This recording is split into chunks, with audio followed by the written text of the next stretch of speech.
Alors aujourd'hui pour cette vidéo, petit changement de décor parce que je ne suis pas, comme vous l'avez remarqué, devant ma bibliothèque mais dans une salle de classe. Je viens de finir la dernière journée l'avant-dernière journée de mon DUT, l'avant-dernière journée de cours.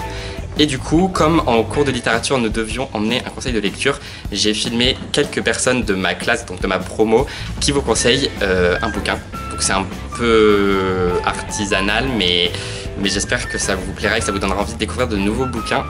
Et qui sait, peut-être qu'un jour vous retrouverez toutes ces personnes en librairie ou en édition. Comme vous le savez peut-être, je suis en DUT édition librairie, du coup voilà. Et en plus, comme il n'y avait plus de batterie pour moi, la vidéo est exclusivement dédiée à les autres gens de ma classe. Donc je vous laisse avec ma promo et j'espère que vous les aimerez autant que je les aime. Je conseillerais soit de Alessandro Baricco, déjà parce que c'est un livre très court qui se lit facilement. Et en fait, ce qui est très intéressant dans ce livre, c'est qu'il est vraiment très poétique. Une écriture vraiment, beaucoup de répétitions. On a l'impression de lire un conte ou un poème. Tous les amoureux de la culture japonaise, je le conseille. Et il y a aussi une histoire d'amour et une vraie réflexion sur l'histoire d'amour. Et la fin est très surprenante. Je voulais vous conseiller Sur la route de Jack Kerouac, que vous connaissez sûrement. C'est un auteur de la Beat Generation et c'est vraiment des auteurs que moi j'adore.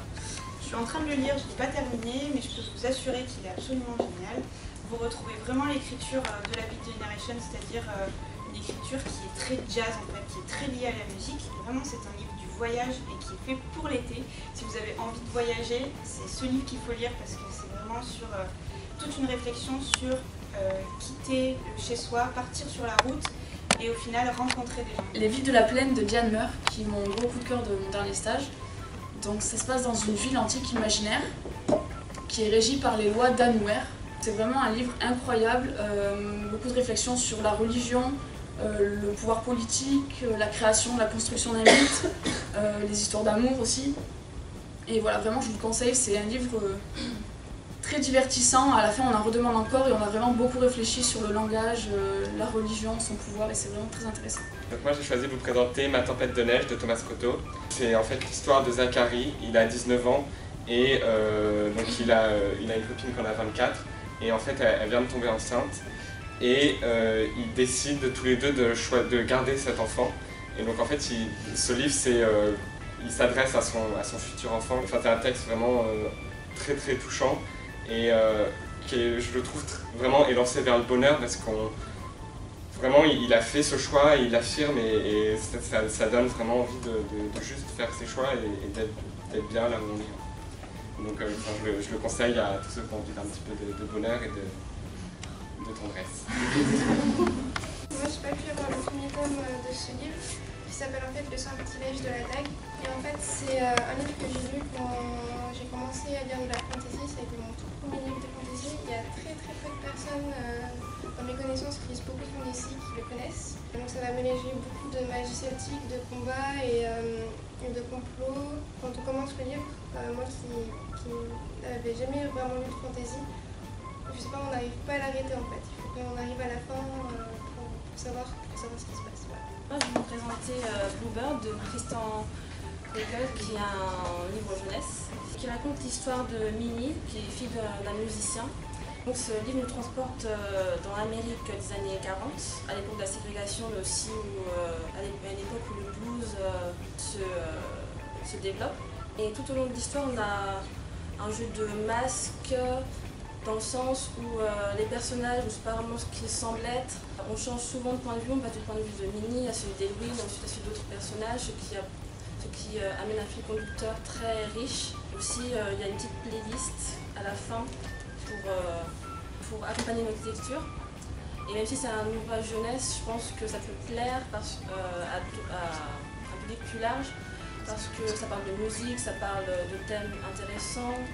Moi je vais vous présenter Neige de Maxence Bernier. Franchement j'ai pas du tout été déçue. On parlait tout à l'heure de légèreté estivale, mais là c'est tout à fait... Enfin, il peut y avoir du coup de la légèreté hivernale. Je trouve que tout est dit dans le titre. Neige, c'est une écriture fluide mais à la fois très simple et très poétique. C'est un peu un flocon de neige qui vient se poser sur notre lecture, qui nous transporte. C'est tout à fait dépaysant. Je sais pas vraiment comment dire, c'est vraiment très poétique. à la recherche un peu de la perfection. La perfection au Japon est représentée justement par le blanc et donc tout est dit en neige. Lisez-le, vous découvrirez pourquoi neige. Je vais vous présenter La voleuse de livres de Marcus Zusak. L'histoire prend place dans l'Allemagne nazie, où on rencontre Liesel, une jeune fille qui vient de perdre son petit frère et qui vient d'être abandonnée par sa mère. Elle va tout de même être recueillie par une famille allemande. Elle va se découvrir une passion dévorante pour les livres. Justement, les Allemands décident de brûler tous les livres et elle va décider en fait de les voler.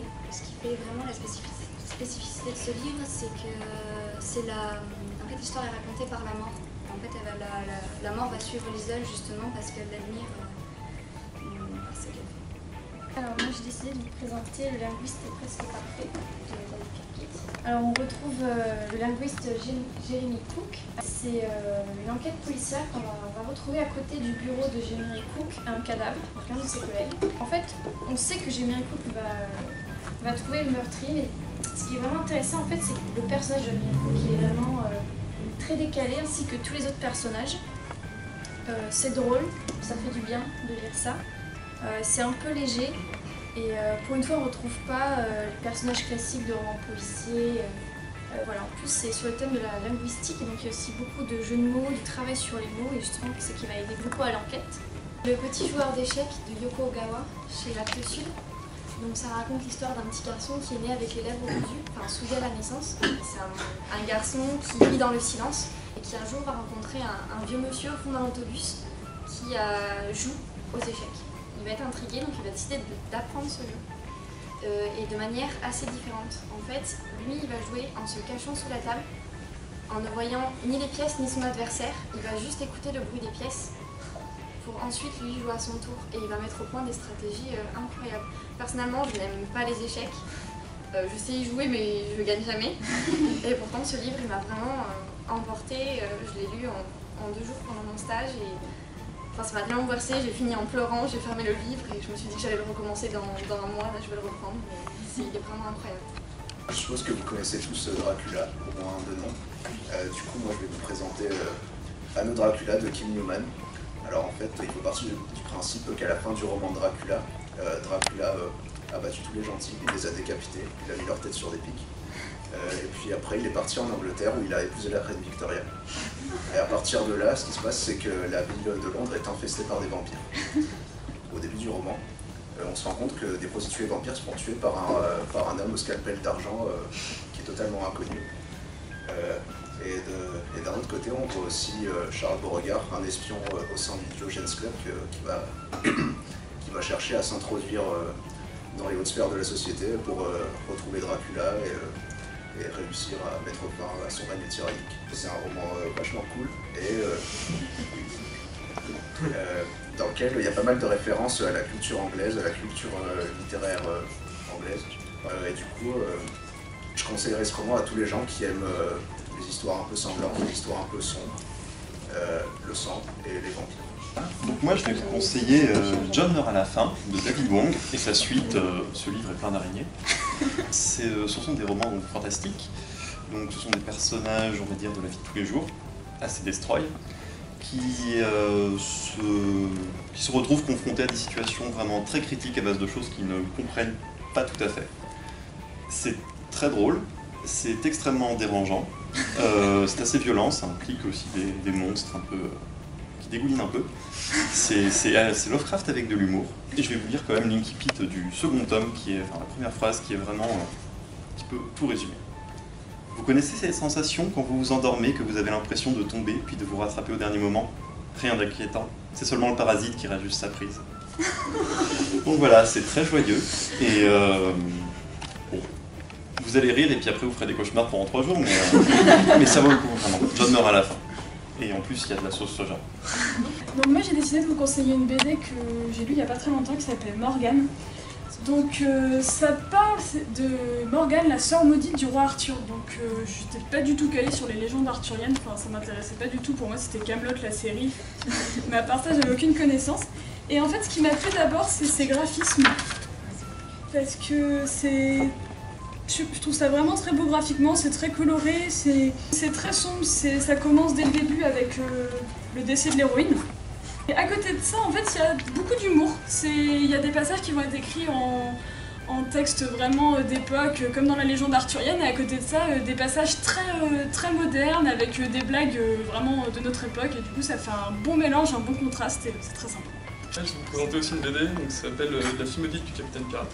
C'est une histoire assez simple, une petite fille qui décide de partir à la recherche de son père qui est un capitaine pirate. Et en fait c'est assez fantastique, enfin, c'est un univers fantastique, il y a des animaux marins assez loufoques, c'est très drôle.